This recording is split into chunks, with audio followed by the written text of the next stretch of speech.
Hello everyone and welcome back to my channel. Long time no see. So you guys, I'm going to begin again by reminding you I have a masterclass this Wednesday and Thursday, and next Wednesday and Thursday, 4 days in total. It is for the survivors of hell.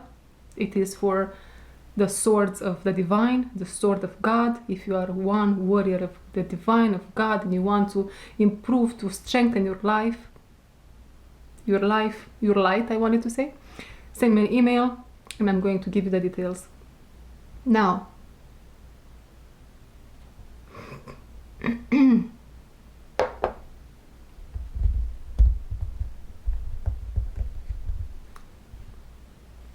what is the message?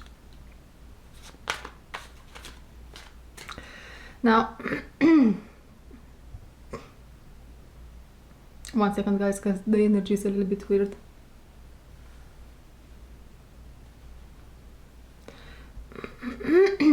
I'm seeing, you guys, I'm seeing love. Here we go. I'm seeing the Lover's card in tarot, and someone here is saying, this is the last time I'm going for it. So there is a situation here with someone. It's a situation with someone that gives a last try at love, a last chance to love, to romantic love, and it's a winner. There is marriage in the picture, there is doves, there is happiness, legacy, big family, coming together, pure hearts, open hearts, togetherness, farms, animals, is what I'm being shown here. This is how the world is supposed to look like. And this is what you are inventing with your imagination. And so it becomes a new paradigm for humanity to follow. Imagination is everything. But where this desire to imagine that comes from an open heart. So if you will, this being which we all call God, that's in all of us, has this vision for us, this dream long forgotten by many, and this seed is planted in many but not many bring it to fruition because of fear, first and foremost. And of course fear translates in so many other negative emotions and behaviors and belief systems and so on and so forth, right? So someone is giving a chance to love. A last chance is how it wants to come in this message. See someone saying, oh dang it, I'm going for it, and takes the phone and it's typing a message, or no, it's calling. This is a phone call, it's calling them.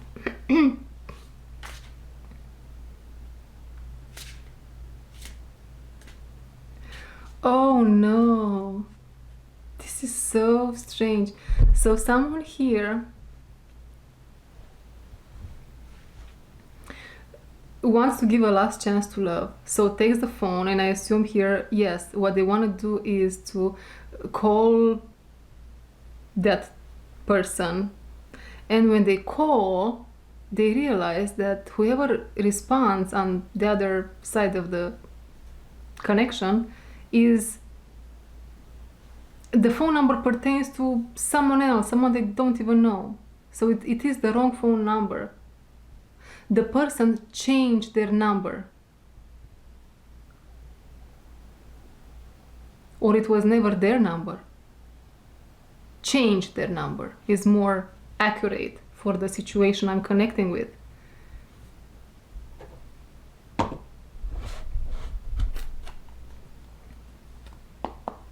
So, wow. So the person changed their number. So what's happening here is through divine intervention, because the person really opened their heart. I'm seeing here a man opening their heart and really sending that message or making that phone call. So the intention was good, the intention was pure. The divine worked in his favor, and sooner rather than later, as he was going by his day in the normal way, doing his routine in one way or another, he bumped into her. Serendipity here. Oh, that's so beautiful. So, oh my goodness, this is such a gorgeous story. Okay, and then what happened? What happened then? Well, to get deeper into the story, we are going to use the liminal spirits oracle deck. Let's begin with one card for the connection in the moment they bump into one another by a supermarket is what I'm being shown. Sadder again. This is for the connection.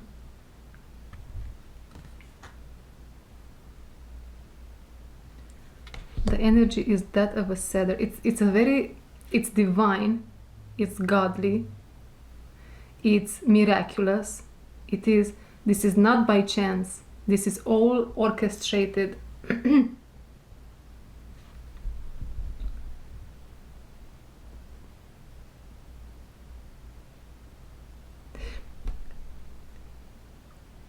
These people, they heard from the divine, from God, these words.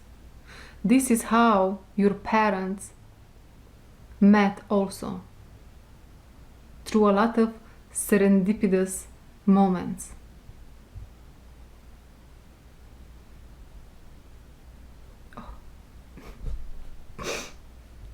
Oh my goodness. Okay, let's pull one card for one individual and one for the other one. Oh, this is so beautiful. Okay, so one is again, oh my god, desert. Same cards like the previous reading, guys. And Corvid for this other individual. Very dark scorpionic energy over there. Okay. What's next?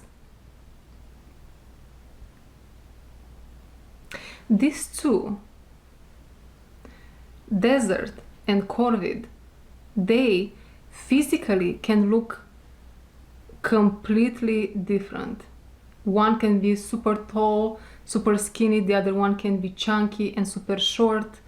One can have a super dark complexion of the skin, the other one super white complexion of the skin.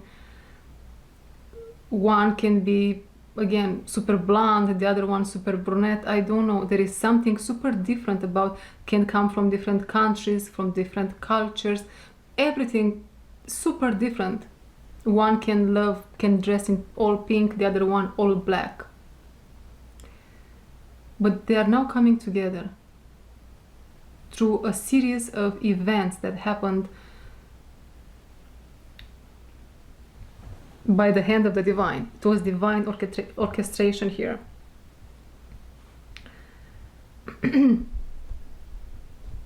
Okay. And they They met before. This is like a second. They met before. These people, they met before. They might have even worked together. Is what I'm getting here. What wants to be brought to the forefront. Maybe they worked together. Maybe they know each other from a past life. Is what I'm being told. And then they took their separate paths. Not much happened. They did felt something about one another. Maybe something was felt, especially by the Corvid. This individual felt stronger towards the desert person. But the desert was like, yeah, okay, hi, bye. Okay. And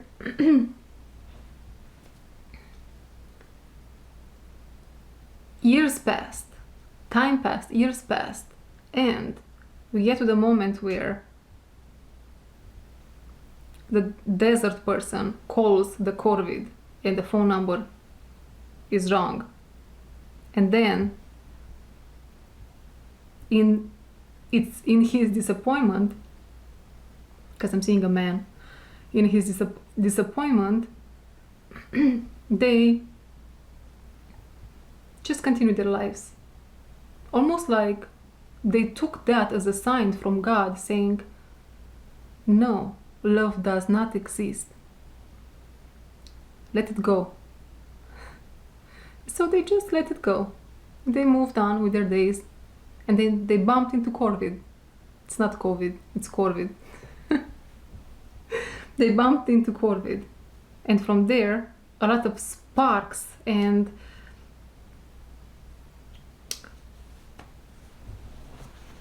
the fire started. A third energy was created under the shape and form of a sacred fire between desert and Corvid.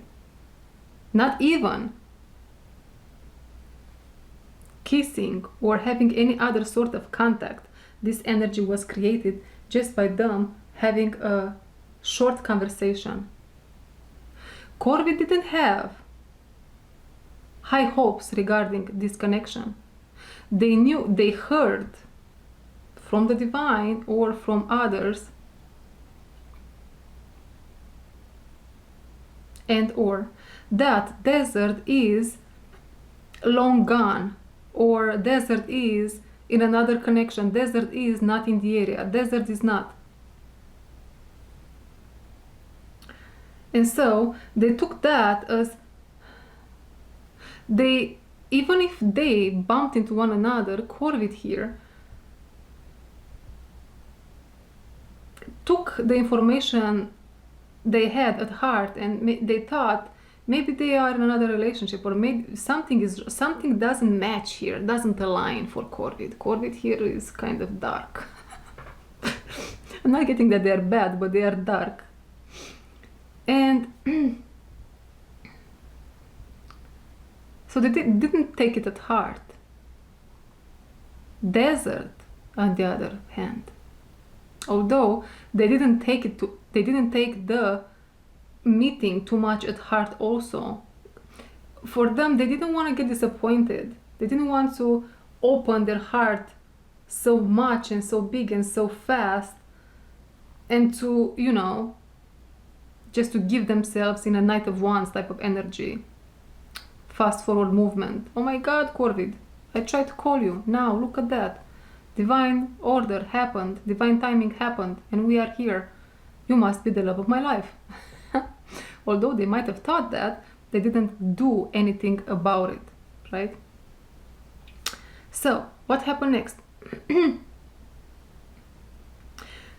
This sadder energy, which is again is God, it is God. While they were having that short conversation, God was recalibrating them, recalibrating their psyche, the way they felt as they were conversating with one another. They felt how something in them is changing, and even in the way they were speaking, they never felt something like this before. The word is again serendipitous. It is almost like the words coming out of them now, the energy that they were exposing the other to was one of unconditional love, giving and receiving, giving and receiving. Corvid, they are psychic, they are really intuitive. I would almost dare to say a seer. And so they could see energy moving in desert. They could see the energy moving in desert. They could see there is something special about desert.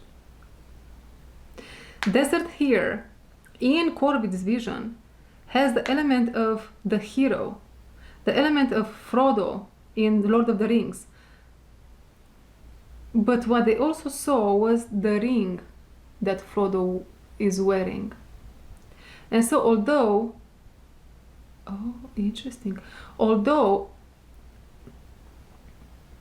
their ego was pulled towards the ring, so an unhealed part of them was pulled towards something precious that the desert holds.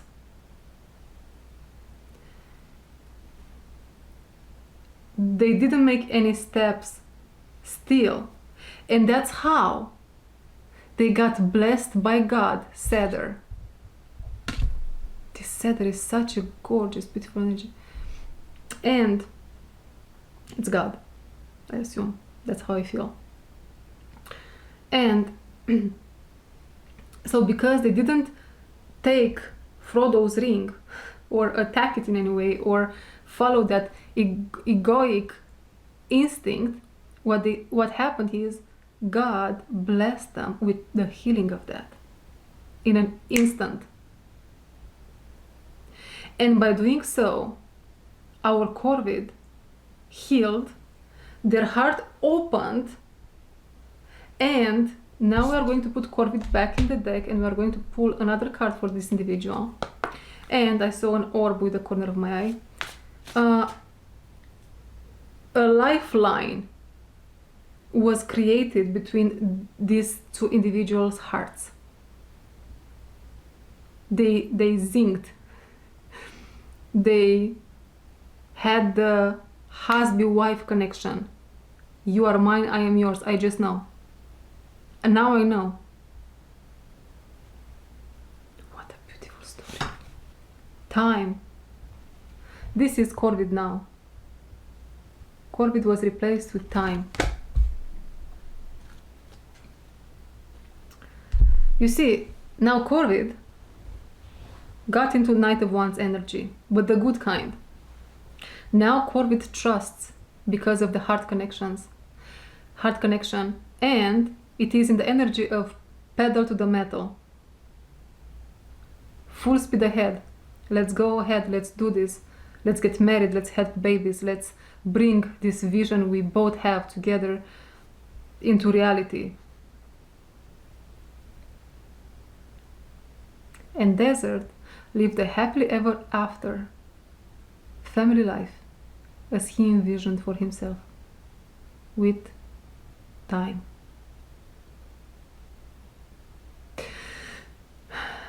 Is this your story? Okay. So the moral of the story here is, as you take the other best interest at heart, you get to receive miracles. And because I said that, we can take cedar out of the picture and replace it with a Christ consciousness card. There is more to the story. You see,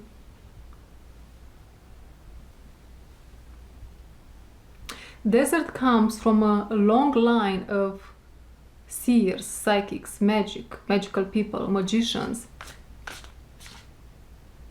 But mostly The parents of desert were strong dragons, strong individuals, powerful, strong individuals, 2 dragons. Freedom, just be you, number 38.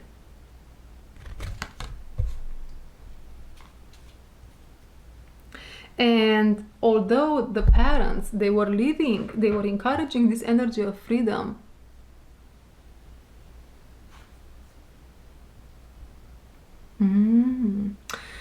although they did encourage this energy of freedom, because they lived in a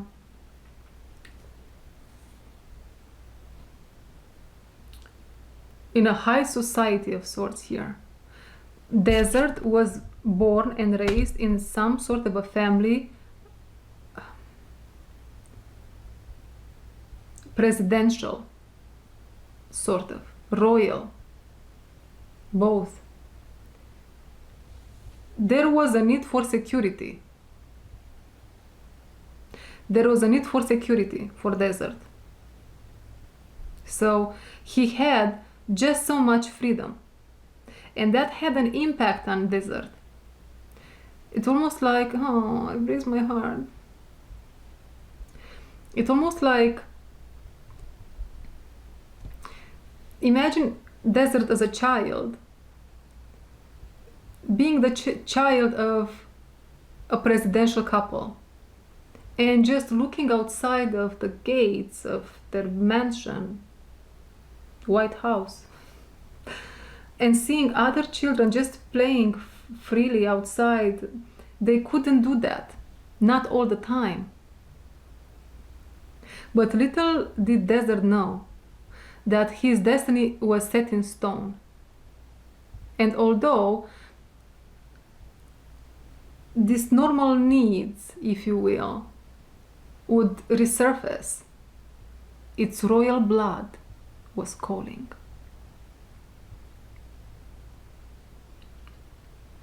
And this set in stone destiny was taking Desert straight in the arms of time.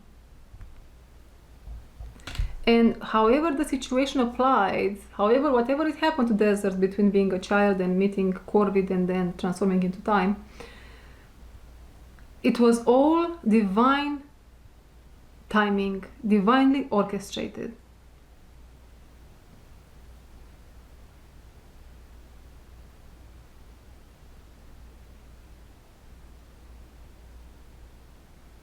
Okay, that's that. What else?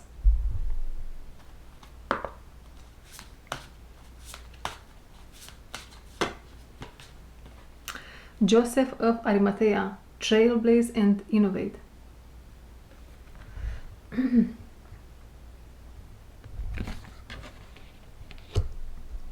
Desert always appreciated his father.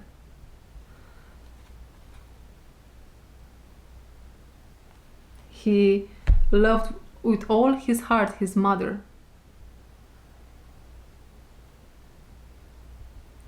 He looked up to his father. And little did he know that one day he would take his place, but not in whatever royal presidential hierarchy his father was, but as a father and a husband. He basically became a copy, if you want, of his father, but in the most beautiful and pristine way. This here is a lineage of sages, godly energies, purity, which was beautifully transferred from one individual to the next generation. Time, look at that. That's why these destinies are set in stone, because they have a huge impact on the planet. I have to change the battery. Okay, so that's that.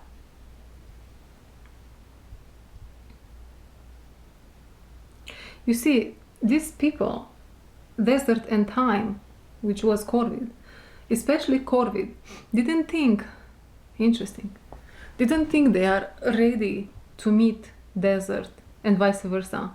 But God has a particular way, a mysterious way, right, to make things happen. And so there is a need for both individuals to come together, for some serendipity, for some magic to take place.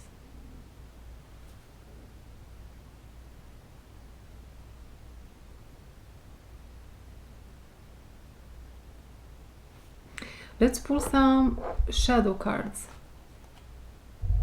El Goliatero. 1 and 1. 1 for time and 1 for desert.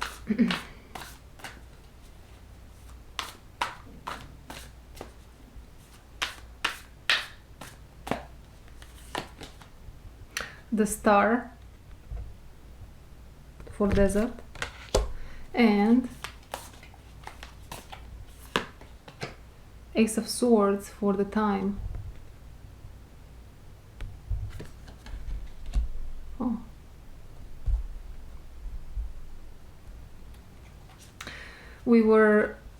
I was feeling most of this line of sages and purity and pure energy coming from desert's side, right?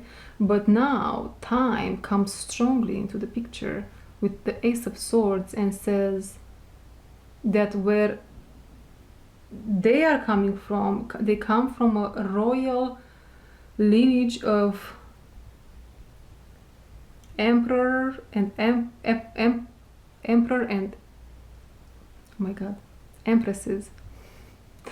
And although time put its mark over them and they kind of became morbid, corvid, a little bit dark, underneath that they are very, and there is this feeling of royalty, really.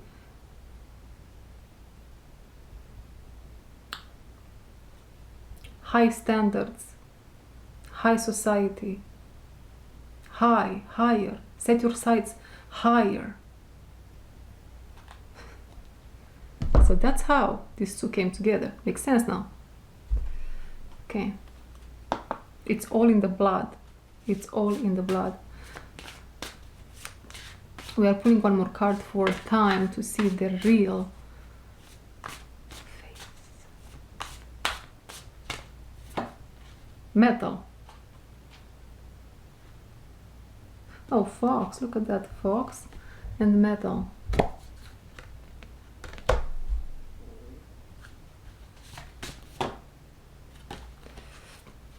That's it.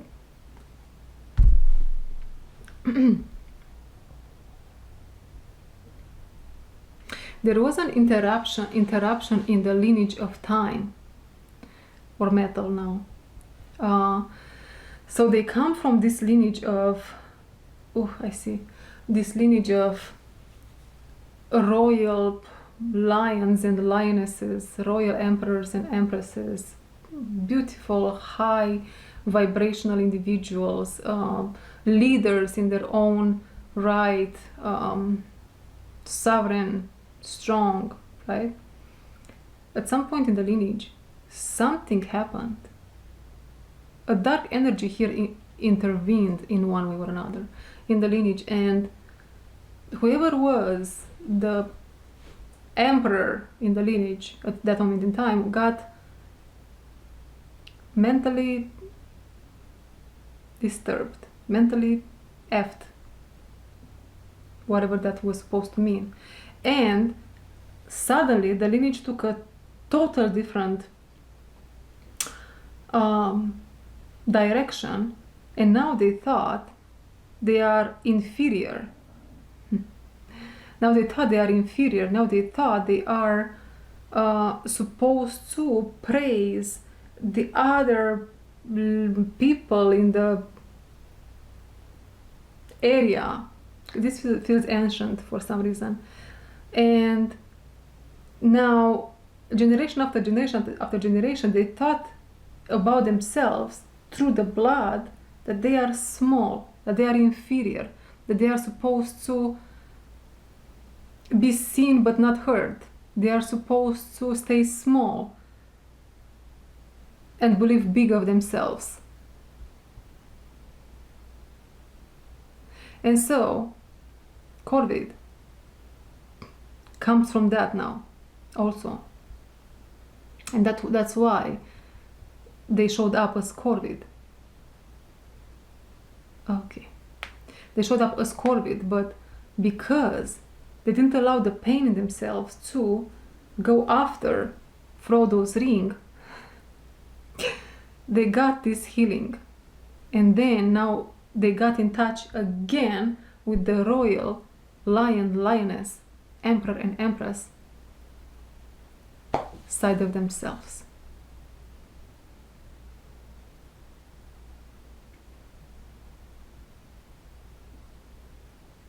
And I believe this was the message. Ladies and gentlemen, I hope you enjoyed it. Thank you very much for being here, and I'll see you in my next one. Don't forget my masterclass soon this week. If you are interested, send me an email. Find the email address in the description box below. Thank you very much. I'll see you tomorrow.